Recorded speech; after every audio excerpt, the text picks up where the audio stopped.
Ashok Mishra sir का एवं जिले के सभी गणमान्य पदाधिकारियों का मैं स्वागत करता हूँ। सर भी वेलकम।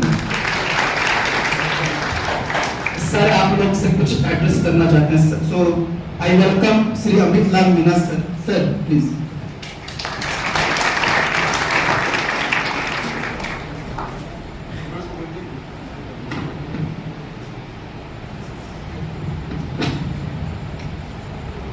इस संस्थान के आदरणीय प्रिंसिपल साहब, हमारे साथी अधिकारी रोशन सिंह जिलाधिकारी समस्तीपुर, मिश्रा जी एसपी समस्तीपुर, एडीएम साहब और सभी प्रिय विद्यार्थी एवं इंजीनियरिंग कॉलेज समस्तीपुर के सभी फैकल्टी मेंबर्स, माननीय मुख्यमंत्री जी ने 2015 में जब नई सरकार बनी थी तीसरी बार, उस समय राज्य के लॉन्ग टर्म डेवलपमेंट का विजन बनाया था, जिसको 7 निश्चय के रूप में आम भाषा में जाना जाता है। तो 7 निश्चय में एक निश्चय था टेक्निकल एजुकेशन का प्रमोशन।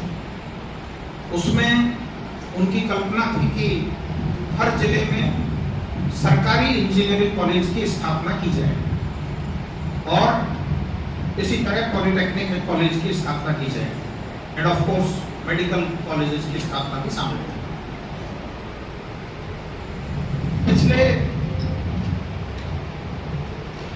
8-9 वर्ष में परिकल्पना करना,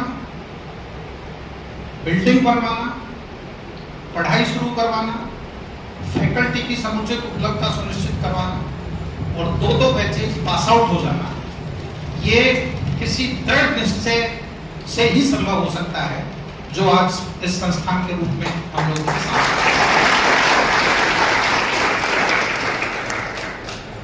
मुझे बहुत प्रसन्नता है कि इंजीनियरिंग कॉलेज समस्तीपुर प्रिंसिपल साहब के मार्गदर्शन में सभी फैकल्टी मेंबर्स की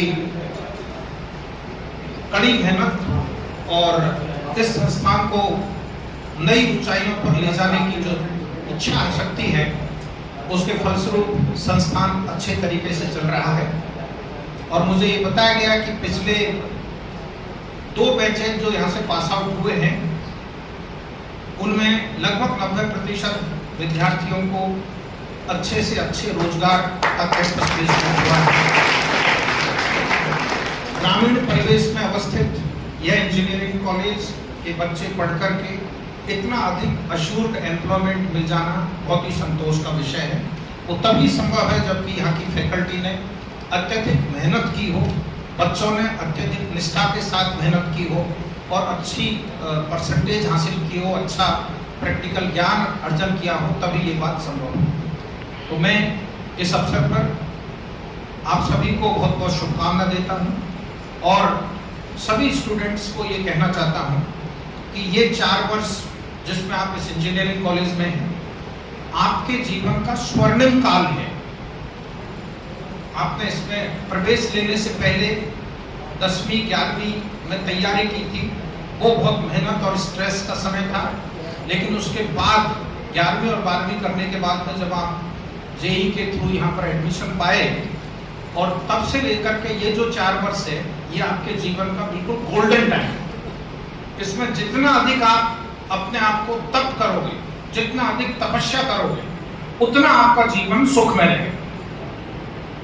जितना अधिक मेहनत करोगे, उतना आपका जीवन सुख में रहेगा। इसलिए मैं आप सबको ये सुझाव देना चाहता हूँ कि अधिक से अधिक मेहनत करके अपनी जो एकेडमिक परफॉर्मेंस है उसको आउटस्टैंडिंग अचीव कीजिए, ताकि किसी भी कॉम्पिटिटिव एग्जाम में जब आप भाग लें, गेट में या किसी भी और सिविल सर्विसेज में, यूपीएससी बीपीएससी में या किसी भी एग्जाम में, तो आप उस क्षमता के आधार पर बाकी से ऊपर निकल सकते।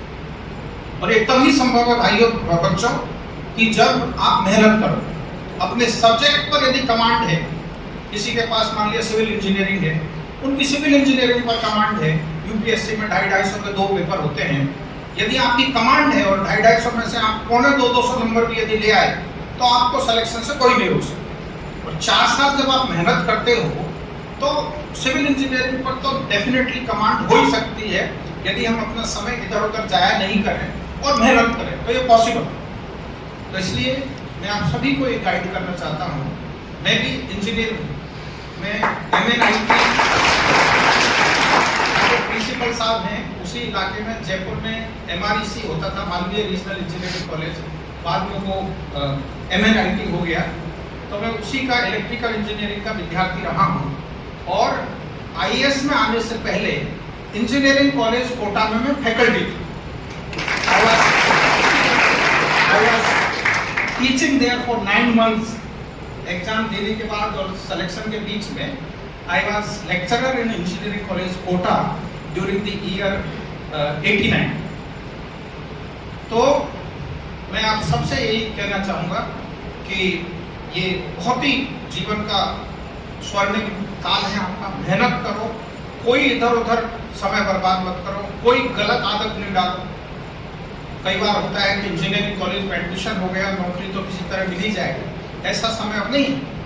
अब कंपटीशन बहुत ज़्यादा है, सरकारी नौकरियों में तो है ही है, प्राइवेट सेक्टर में भी उससे ज़्यादा कंपटीशन है। इसलिए unless you are outstanding it's very difficult to get a satisfactory job. एक दूसरी बात जो अभी हमने कॉलेज कैंपस के भ्रमण के क्रम में प्रिंसिपल साहब से अनुरोध किया है कि अब ना